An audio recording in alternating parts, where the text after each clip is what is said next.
Meu amigo, o Vasco ia contratar o zagueiro Ian Glavinovic, né? Não é isso mesmo? É Ian Glavinovic? Glavinovic? É isso, Que é, Glavinovic. é também uma doideira, né? O Vasco estava fechando com um suíço e com um argentino. O argentino é Glavinovic e o suíço é Domingues. O suíço da Polônia, né? É complicado, Porra. né?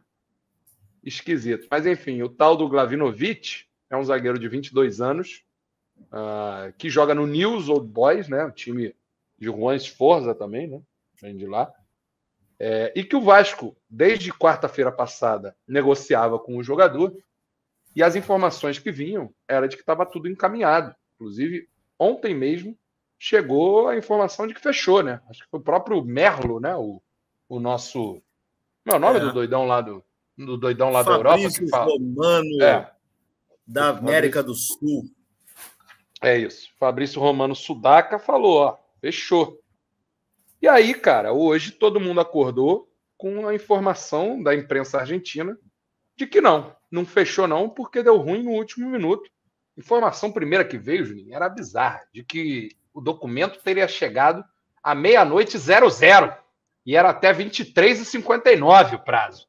Pintou umas informações assim, meio desencontradas, claro, e tal. A gente até brincou com relação a isso, mas é porque, porra, é uma parada meio esquisita, né, cara? Porque a torcida do Vasco, traumatizada como é, e com muita razão, ela está na expectativa dessa janela, né? Se tinha uma perspectiva de que essa janela ia trazer algum preenchimento das lacunas mais importantes que a gente vê no elenco. E a zaga central era uma delas, especialmente nos últimos tempos, ficou ainda mais marcado.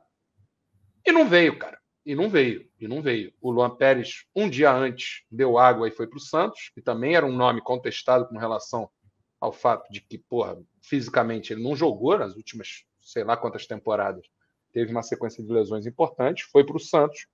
Esse Glavinovic ficou como o camarada que viria, e hoje teve essa situação que, repito, já entra para o folclore aí vascaíno, de que não teria apresentado documentos. O Nil se pronunciou em resposta à provocação da imprensa argentina, disse que o Vasco não enviou documentos e que, portanto, eles entenderam como uma desistência do interesse do Vasco pelo Ian Glavinovic. Então já abriu também uma série de hipóteses que a falta de comunicação do Vasco no dia de hoje deixam no ar, né?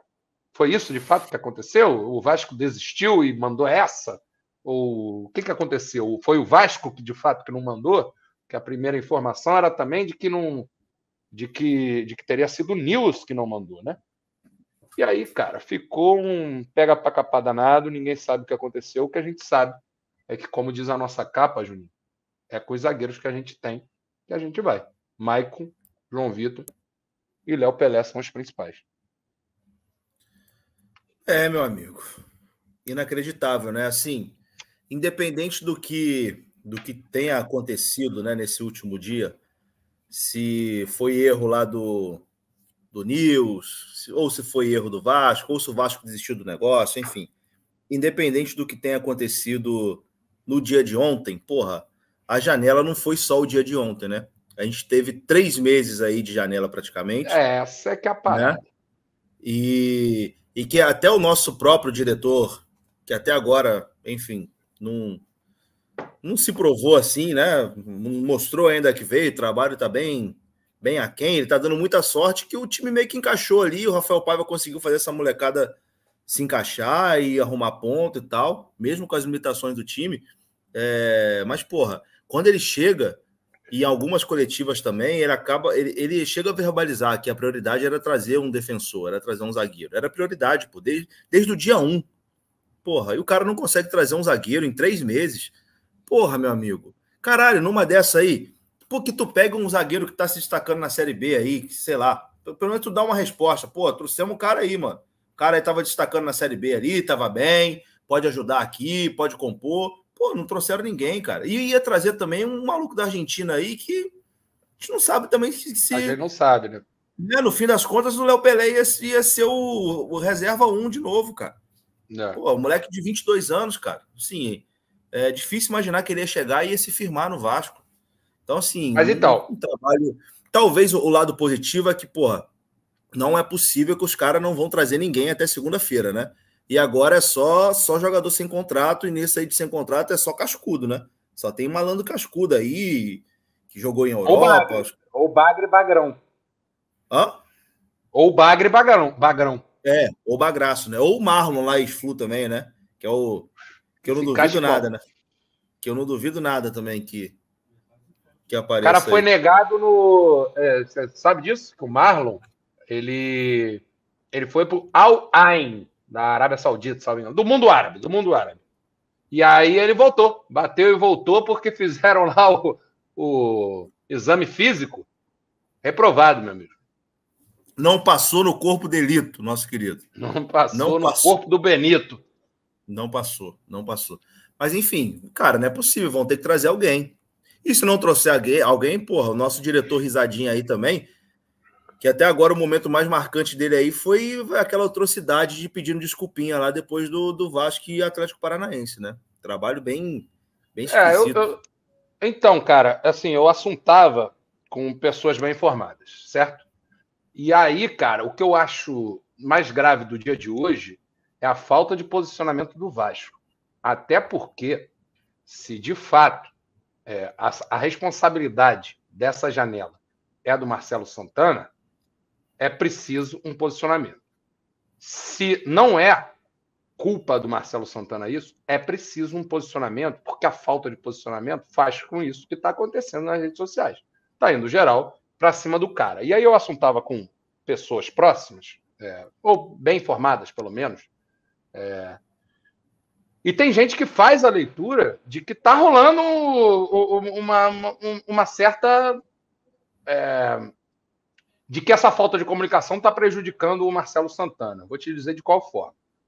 Tem uma coisa que muita gente não sabe, mas é uma preponderância importante de uma pessoa importante no Vasco e que de alguma forma está muito nas sombras, né? Estou falando do nosso ídolo Felipe, enquanto jogador, grande ídolo, e agora com a responsa de ser diretor de futebol. A informação que se tem é de que o Felipe ele tem tido uma participação importante na janela, né? Então, o Vasco precisa se comunicar para, inclusive, não deixar, se for esse o caso, o seu diretor ao relento perante a torcida. Me parece que isso é importante. O Marcelo Santana, outra coisa que eu ouvi, foi um cara que foi contratado com algumas missões muito importantes. A missão primária de Marcelo Santana ao perfil ter sido escolhido não era exatamente de mercado. E quando a gente debateu o Marcelo Santana aqui na época da contratação, também ouvindo boas pessoas, a gente repercutiu isso, né? Era um perfil de, cara, reequipar, ou seja, revolucionar a parada do scout, né? Teve essa mudança de direção lá. O CT, que parece que várias coisas mudaram no CT, só que o Vasco não comunica isso, a gente não sabe o que está acontecendo, e que, portanto, esse trabalho de modernização, estou replicando coisas que a gente ouviu, tá? De renovação do Marcelo Santana, estaria, até o momento, sendo muito bem feito, tá? Só que o que interessa para o vascaíno no momento, que é imediatista, que é torcedor e que é passional, como todo torcedor, e sendo vascaíno é traumatizado também, é a porra da janela, é a preocupação com a gente curar no mercado as nossas carências de elenco. Se acontece isso e a gente não entende direito o que está acontecendo, abre espaço para uma série de interpretações, para uma série de debates e hipóteses e como é que é o nome disso? Ventilação? Não? Teorias. Especulações. Especulações do que está acontecendo. E está sobrando no colo do Marcelo. Se o Vasco segue sem se posicionar, me parece que o Vasco, imagino eu, e de forma inconsciente, está dizendo para a torcida que é isso mesmo. E aí, meu amigo, fica difícil, né? E assim também, né? Se o cara veio para...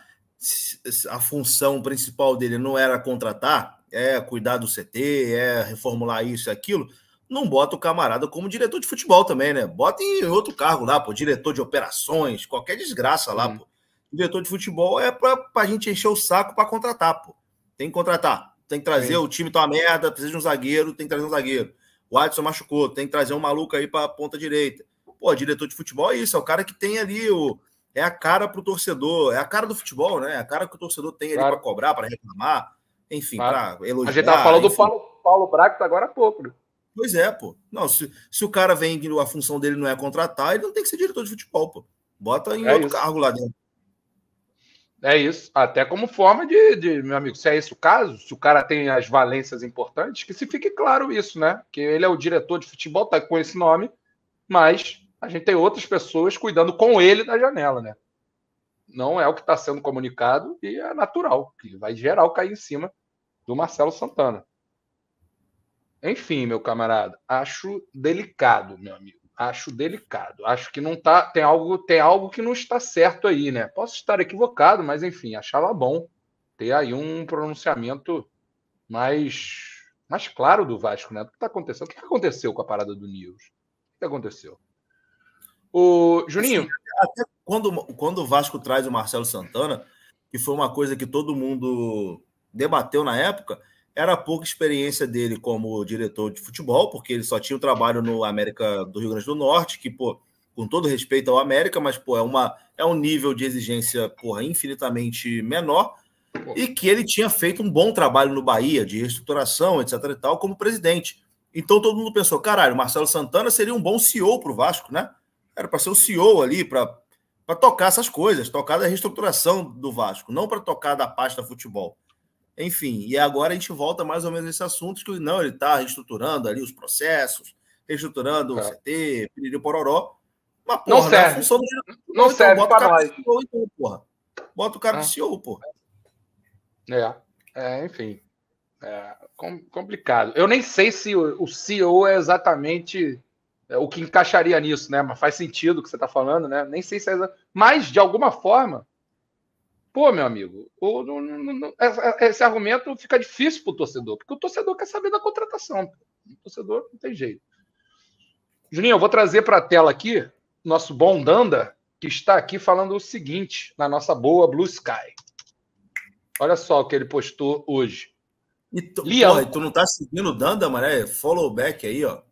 Não, isso aqui é o Expresso. Isso aqui é o Expresso. Vou botar aqui um follow back, mas a gente não seguiu ninguém do Expresso, eu acho. Acho que o Vasco. Enfim, quando vai pintando, a gente vai seguindo. Lianco, Maurício Lemos, Rafael Tolói, Mina, Pepe, Luan Pérez, Rodrigo Guti, Sérgio Ramos, André Ramalho, Adrielson, Marlon e Ian Glavinovic. 2 meses e deixaram para os 45 do segundo tempo e confiando na burocracia argentina. Aí é dose, né, meu amigo Danda? E tem essa questão mesmo, né, cara? Pô, se você teve 2 meses para contratar e você teve uma situação de entregar com 1 minuto que seja de atraso. Sabe quem, Gustavo Mel, conseguiu driblar a burocracia argentina no último minuto? Você sabe quem? Paulo Brax!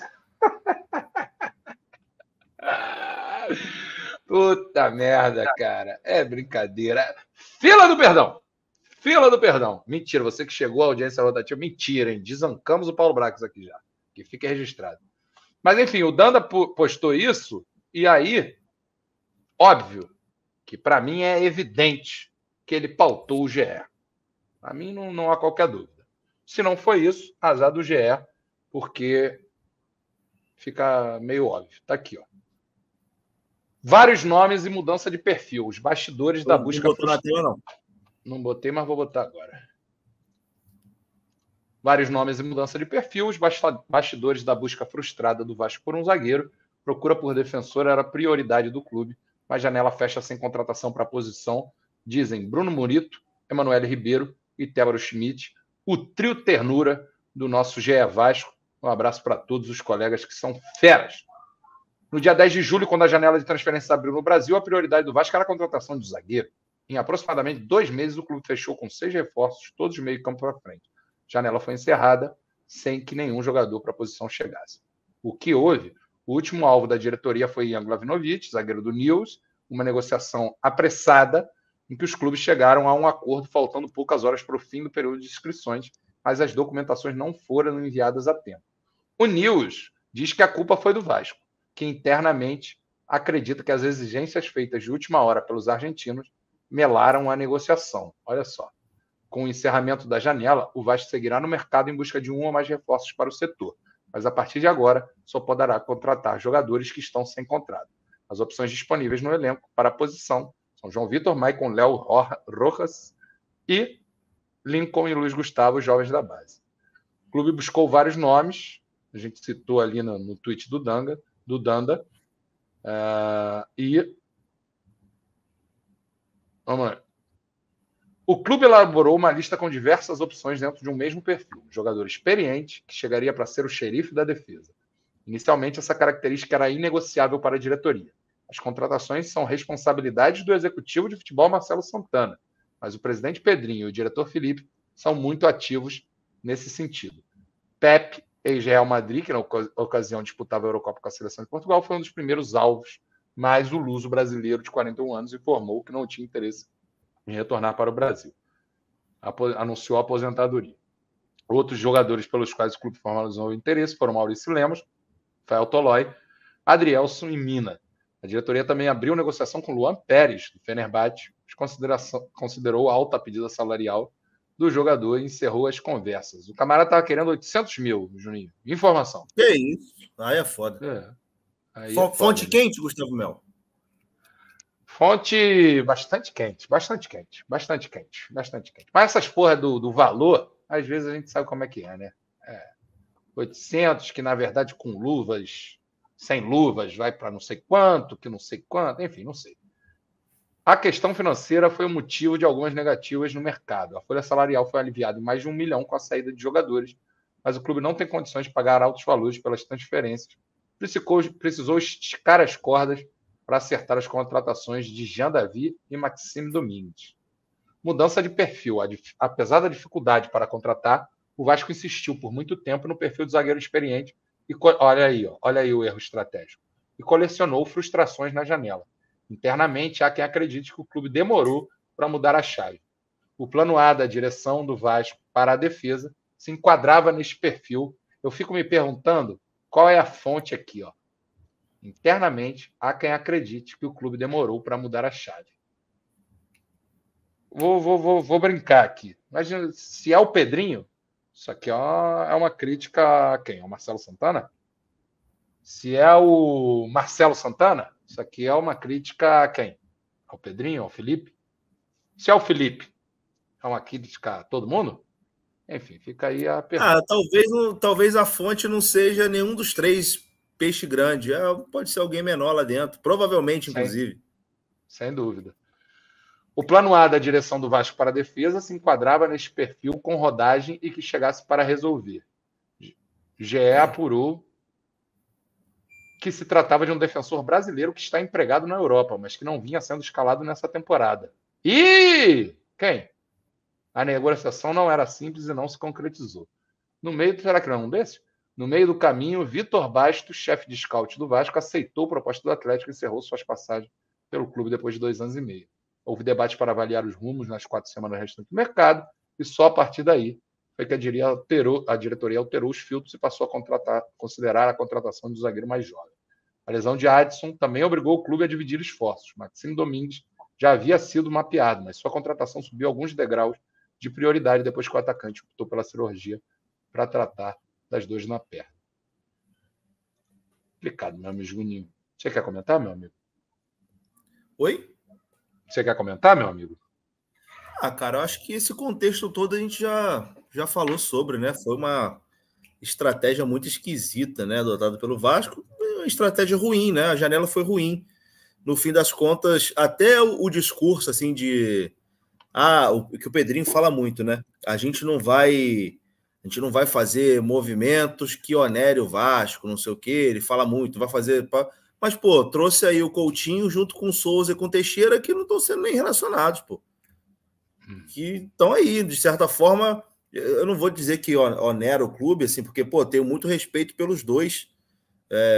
A gente, direto, eu e você, a gente fala muito do Teixeira, pô, por tudo que ele tentou fazer, acabou não fazendo, mas tentou fazer e, de certa forma, fez ali pelo clube quando estava aqui.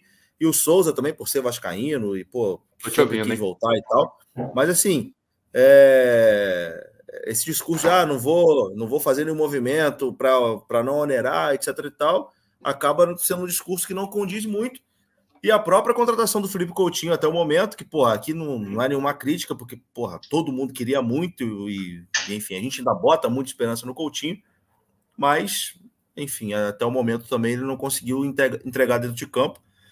E no fim das contas, cara, todos os movimentos que o Vasco fez nessa janela foram apostas, né? O colombiano maluco, que é um peladeiraço, né? Eu acho que de vez em quando ele vai até ajudar, como ajudou contra o Atlético Paranaense no Brasileirão, fez aquele gol ali, mudou a história do jogo, mas é um cara, porra, é o famoso ponta burro mesmo, burro total.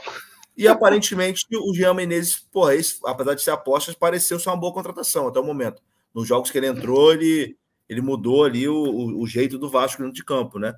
Então, assim, no momento, cara, a única boa contratação do Vasco aparentemente foi o chileno, pô. E que era uma aposta, e agora vem esse suíço doido aí também, que é uma aposta que ninguém conhece. E vamos lá, né? Segurar na mão dos caras aí, acreditar no Papaiva e vamos lá. Vamos ver no que dá. Vai ser meio que isso, né, cara? Enfim, a gente tá falando sobre essa possibilidade até segunda, porque tem essa coisa, né? Que até segunda você pode ainda contratar os que estão sem contrato, né? Tem até uma matéria do GE. Outra coisa, Gustavo, que tá passando muito batido, mas que o chat lembrou aí. Cara, a gente vai terminar a temporada sem ter um atacante reserva pro Verratti, pô. A gente tem um atacante de 35 anos que se mata todo jogo, joga sempre no limite, e a gente não tem ninguém para substituir o cara, pô. Isso até foi pouco falado, coloco até a gente nesse bolo, não só a gente, os outros canais também, porque a gente, querendo ou não, a gente tem esse papel de meio que ser a voz da galera, né, para ter um coro maior e tal, e a gente também deixou passar batido de não cobrar um reserva para o Verratti, um atacante para ser o reserva do Verratti. Acabou a janela e não veio ninguém, e não vai vir ninguém. Se vier, vai ser um zagueiro, e olhe lá. A gente vai terminar a temporada, se o Verratti, leva um cartão aí, ou se estoura, não, vai isso vai levar. O problema é se estourar. Se estourar é que é merda.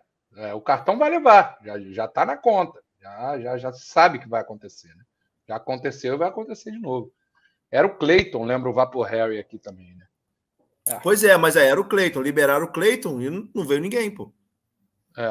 Eu acho que liberaram o Cleiton. Tá? Não que eu queira contar com o Cleiton. Eu acho até, cara, já falei isso aqui, né? Eu acho até que o Cleiton, ele demonstrou, a gente tirou o Cleiton para bagaço, quando muito provavelmente ele era um bagre, né? A gente teve alguns elementos para imaginar ele como aquele bagre que pode ajudar, um bagre que pode dar uma ajudadinha, mas enfim, era um bagre. A gente tirou ele para bagaço porque a gente estava muito puto, né, cara? Muito puto com um monte de coisa acontecendo. Principalmente também. Né? Exatamente. Fundamentalmente com isso, né? O valor que a gente pagou no cara. Se o Cleiton vem, jogador livre, vem por empréstimo aí, tava aí até agora, a gente, tem o Cleiton ali. Se o Verratti não jogar, tem o Cleiton ali. Bota aí para ver no que dá. Veio sem custo, Juninho. Veio sem custo, salário baixo, tá tranquilo. A gente teve que se desfazer do Cleiton. Me parece que numa avaliação da nova comissão técnica, da nova diretoria de futebol do Vasco, após a caída lá da 777, do Presuntinho e tudo mais, de que não era jogador para o Vasco por aquele valor, né? Então teve que corrigir a rota para liberar a folha e a gente paga, o que a gente pagou pelo Cleiton já está pago, e é uma grana federal. E a gente paga parte do salário do Cleiton para ele estar performando lá no Cariocão da Europa, pô. É bizarro também. O que aconteceu no Vasco no início do ano também, eu vou te contar um negócio, né, meu camarada? É brincadeira o que aconteceu, né?